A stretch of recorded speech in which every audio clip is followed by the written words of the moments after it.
إنا لله وإنا إليه راجعون dadku waa balaayo saadis alla Soomaalida xaasisana sooraan wuu dhintayay ayagoo aan xog haynin Soomaalidu waxa ay saadaaliyaan waa halis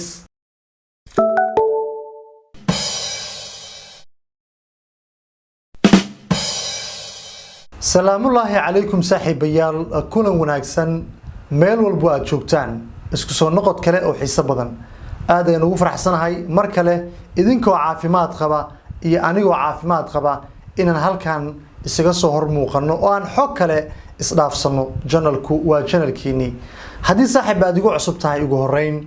oo ay tahay markii kugu horeysay ee channelkayga YouTube-ka aad soo booqatay amba Facebook page-kayga waxaan ka codsanayaa inaad subscribe tiraado isla markaana aad gambaleelka furato haddii page-ka Facebook aad igala socotana in page-ka aad loon la garayso kadibna aad follow noo tiraado muuqaalkan aad share garayso maadaama saaxiiba adiga camal wanaagsan aanu jecelnahay inuu gaaro haddii aad tahay saaxiibkii hore ee ila joogay kumanaan jeer ayaa waxaan kaaga mahadcelinayaa sida aad igu xiran tahay ee xushmada badan ee aad igula socoto halkan waa goobta kaliya aynu kala xog qaadano akhbaaraadka saxdaana aan isugu soo gudbino inta haddii aan ka soo gudbo saaxiibayaal ummadda Soomaaliyeed meel walba ay joogaan waxaan uga digayaa xasidnimada xumaan saadaalinta iyo waxyaabaha aan habooneyn oo mararka qaar ay dhacayso in qof nool lagu tilmaamo inuu geeriyooday in qof nool la yiraahdo sidaan u ahaa kan u ahaa iyo waxyaabo uusan u qalmin sida aad la socotaan saaxiibada qiimaha badan oo muddooyinkii ugu dambeysaba magaalada Burco waxaa ku xanuunsanayay abwaankii Soomaaliyeed ee la wada jeclaa ee jilaaga ahaa ee komediyaanka ahaa ee Sooraan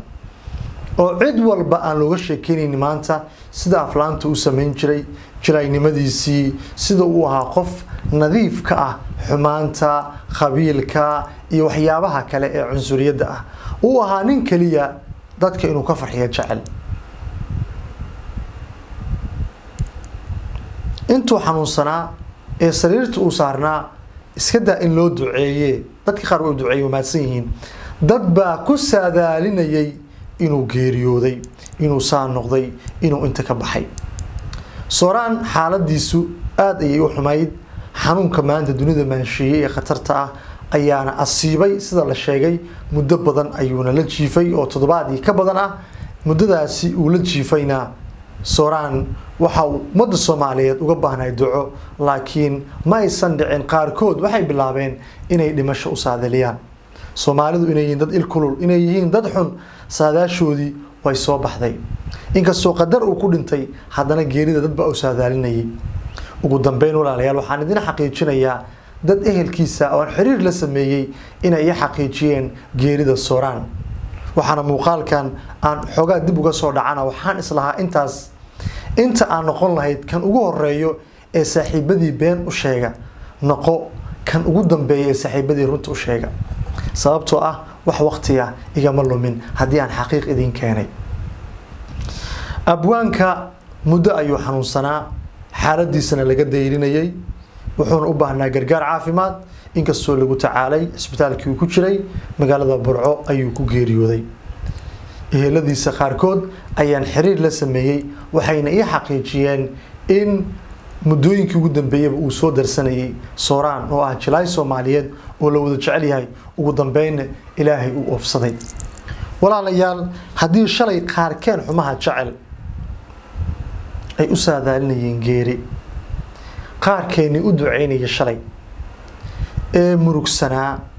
ay dhibaysay geerida abwaan Sooraan hadduu geeriyooday inna lillahi wa inna ilayhi raaji'uun rabbi naxariistii janno ha ka waraabiyo adduunyadan cid walba oo naf la geliyay way ka baxaysaa way dhimanaysaa ma jirto naf baaqi ahaanayso sida Ilaahay uu noo sheegay waynu kala dambaynaynaa oo kaliya qofka markuu geeriyoodana waxa loo baahan yahay inaan ku cimro qaadano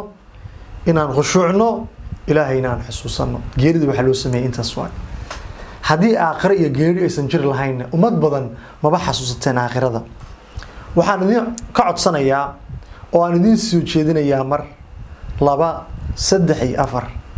walaalayaal dadka iimaankooda uu fiican yahay ee friendska ilaah in loo duceeyo ilaahay aan u barino cafisna aan u weydiino inuu rabbi naxariistii janno ka waraabiyo abwaan sooraan majaajiliiste komadiyan la wada jecel yahay dadka ka farxin jiray ilaahay maalinta qiyaamo sooraan sida ummadda uga farxin jiray ha uga farxiyo aakhiro waxaa la fiirinayaa qalbigaaga dhoorsanaantaada xumaanta maanta adduunyada dad badan oo dhoorsan ayaa hoos xumaan ka sameeya dad badan oo aan isleenahay waa dad maaragtay xun oo annaga aan si u aragnana waa dad aakhiro la saamixi doono oo qalbigooda uu wanaagsan yahay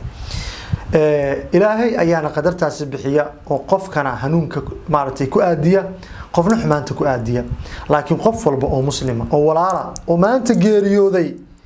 wuxuu nooga baahan yahay duco ilaahay waxaan u baryayaa sooraan meel wanaagsan noo geeyo qabrigiisa allah u waasiciyo jannatul firdawsana allah ka abaalmariyo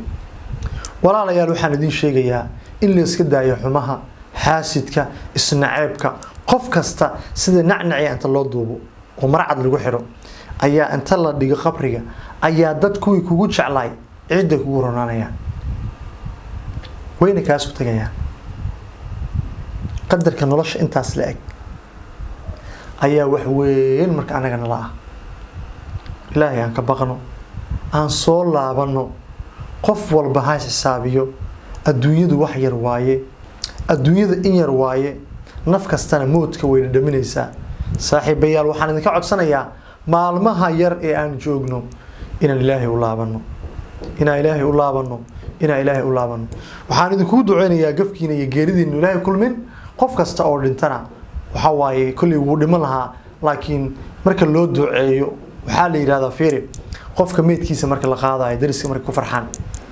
way dhahan kaas ilaahu adaa naga waday qofkaas waa loo cabsadaa laakiin markii qof daris ah oo aan ehel la ahayn oo aan walaal la ahayn qofka uu xanuunsanayo oo dad badan ay raacayaan oo dadka meedadka marka laga marsiinayo ay leeyihiin hebel Allahu akbar nin fiican oo aan beeblaayo la isaga marqaati kaco qofkaas aakhiriis way fiican tahay marka sooraan aan duceyno kuwi horay ugu saadaalinay geeridan waxaan leeyahay ilaahay ka baqa muuqaaladaasna iska bixiya ugu dambeyn saaxiibayaal waa xaqiiq geerida abwaan sooraan muuqaalkan waa muuqaal tacsiya aniga iyo familkeyga oo idinka aad ka mid tihiina anigu ku hadlay afkiina halkan ayaan tacsi uga dirayaa waxaan leeyahay inna lillahi wa inna ilayhi raaji'uun qoyskii heeladii uu ka geeriyo si gaara rabbi naxariista jannaha siiyo isagee sabir iimaan allah ka siiyo idinkana ducadiina